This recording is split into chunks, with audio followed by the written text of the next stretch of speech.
হ্যাঁ, যমুনা যুগান্তর।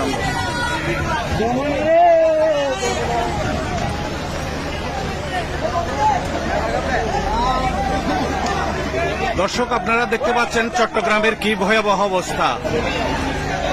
20, 11 এবং 20, 14 জুলাইয়ের পর 20 আগস্ট 24-এর যে আপনারা জলবদ্ধতা দেখেছেন, এখন আজকে অর্থাৎ 22শে জুলাই, 22শে আগস্ট আজকের যে ভয়াবহ পানি যে সৃষ্টি হয়েছে আপনারা দেখতে পাচ্ছেন।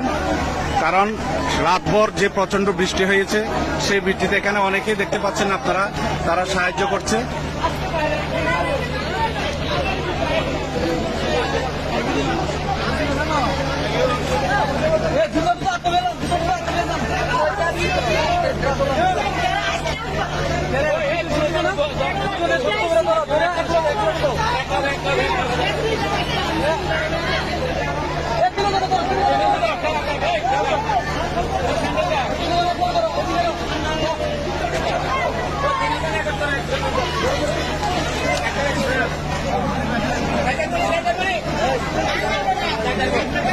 এলাকাবাসী এখানে দেখছেন স্বেচ্ছাসেবীদের মতো কাজ করছে। দেখেন কি অবস্থা।